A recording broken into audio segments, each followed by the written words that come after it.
शादी के पहले से ही विभा को कपड़े धोने का बड़ा शौक था। कभी नल के नीचे तो कभी तालाब के पास। अरे मेरी नीली वाली लुंगी नहीं दिख रही है। विभा की अम्मा, कहाँ रखी है लुंगी? अरे वो तो विभा ने परसों ही धोकर रखी थी आपकी अलमारी में, देखो वहीं होगी। वो ना मैंने आज धो दी, मुझे लगा कि गंदी हो गई होगी। अरे कैसे गंदी हो गई थी, उसे तो मैंने पहना भी नहीं। हे भगवान, इस लड़की के कपड़े धोने की आदत से परेशान हो गया हूँ मैं।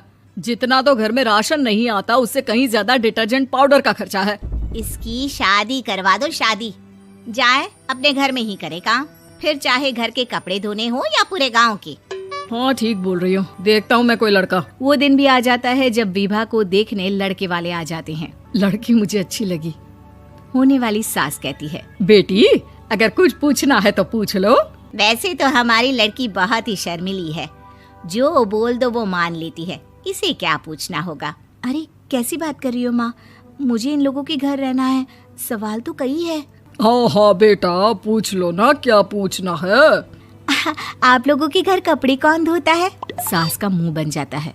देखो, अगर तुम ये कहना चाहती हो कि तुम्हें कपड़े धोने नहीं आते तो सुन लो, कपड़े मैं ही धोती हूँ, लेकिन तुम्हारे आ जाने के बाद मैं रुमाल तक नहीं धोऊंगी। अरे चुप रहना भाग्यवान, बहू बेचारी घर आई नहीं, उसे डराना शुरू कर दिया।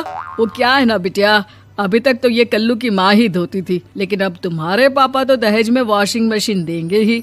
तभी विभा की माँ बोल पड़ती है, सवाल भी पूछा तो क्या। वैसे भाई साहब, मशीन की तो फिर भी कपड़े धोने की कैपेसिटी होती है, मतलब जो बिटिया दे रहे हैं ना विभा, इसे कपड़े धोने का बहुत शौक है। ये आप लोगों के क्या, आस पड़ोस गांव मोहल्ले सबके कपड़े धो दे और उफ तक ना करे। बाहर देखा नहीं आपने कितने कपड़े सूख रहे हैं, सब हमारी बिटिया ने ही तो धोए हैं। बस भी करो ना माँ, शर्म आ रही इतनी तारीफ सुनकर।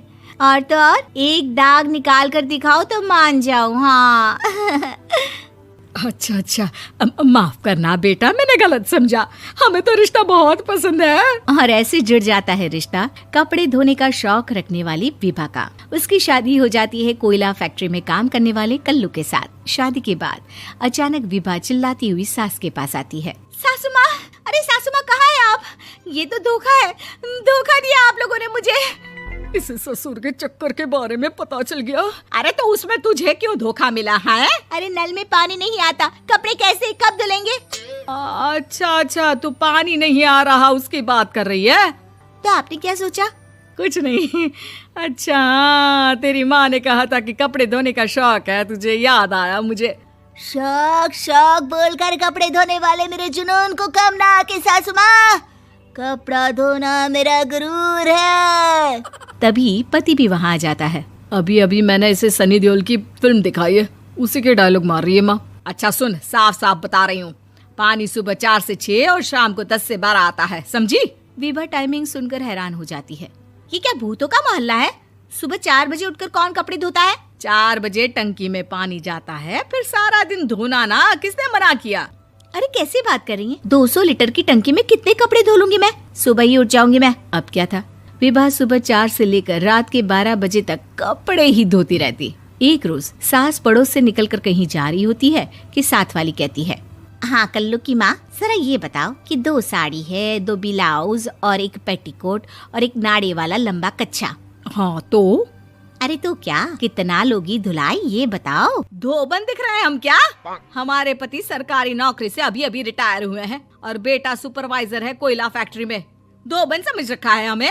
हाय रे कल्लू की अम्मा, माफ कर दो, वो तो मोहल्ले में यही सब बता रहे थे कि तुमने बहू को कपड़ा धुलवाने के काम में लगा दिया है। सास को पड़ोसन की बात सुनकर गुस्सा आ जाता है। वो घर पहुंचती है जहां घर के बाहर ही इतने सारे कपड़े सूख रहे होते हैं जितने कि किसी धोबन के घर पर। अरे ओ कल्लू की दुल्हन, बाहर निकल। माँ जी यहीं आ जाओ, बाथरूम में चादर धो रहे हैं हम। अरे अभी हम धोते हैं, तुमको बाहर निकलो। ये आस पड़ोस वाले बोल रहे हैं कि हम बहू से कपड़े धुलवा कर उसे कपड़ा धोने वाली बना दिए हैं। अरे छोड़ो ना माँ जी, किन लोगों की बातों में आती हो? आस पास के लोगों का तो काम ही होता है कि वो किसी तरह सास बहू को लड़ा दे। बहू सारे घर के कपड़े धोती है, ये क्या कम है? बोलिए। सास को भी लग जाता है कि वो बहू का ये सनकीपन नहीं छुड़वा सकती, इससे अच्छा है कि खुद ही चुप हो जाए। एक रोज सास और बहू मंदिर जाते हैं, जहाँ सास की साड़ी वहाँ खड़ी भीख मांगने वाली से मिलती है। माँ जी क्या बात है, आपकी साड़ी उस भिखारन से कितनी मिल रही है ना? हाँ हाँ, देखो तो दोनों की साड़ी मिल रही है। क्या बात है कल्लू की अम्मा, तुम खुद को तो अफसर की बीवी बताती हो और ऐसी सिंपल सी प्लेन साड़ी पहनकर घूमती हो। सिंपल और प्लेन नहीं है ये साड़ी। तो क्या सोने के धागे से फूल बने हैं? कुछ भी सासू माँ, कुछ भी। हाँ, बने थे इस साड़ी में सोने के धागे से फूल। मेरे पति लेकर आए थे मद्रास से स्पेशली मेरे लिए 10,000 की। ताहे भाई साहब इस भिखारन के लिए भी सेम टू सेम साड़ी लेकर आए होंगे 10,000 की। सास उस वक्त कुछ नहीं कहती, लेकिन बहू के साथ घर आती है और अलमारी से एल्बम निकाल कर लाती है। ये साड़ी देख रही है, ये वही साड़ी है जिसे मैंने अभी पहना था। इस साड़ी में ये जो चमकदार फूल दिख रहे हैं ना, ये सोने के धागों से काढ़े गए हैं। लेकिन तू लोकल वॉशिंग मशीन ब्रश से घिस घिस कर सारे फूलों को निकाल कर साड़ी प्लेन कर दी। मुझे माफ कर दीजिए सासू माँ। और तो और, जब मैंने तुझे तेरी गलती के लिए कुछ नहीं कहा, लेकिन तूने तो सबके सामने मेरा मजाक ही बना दिया। क्यों? बहू को समझ में आ जाता है कि अब से उसका कपड़े धोना बंद।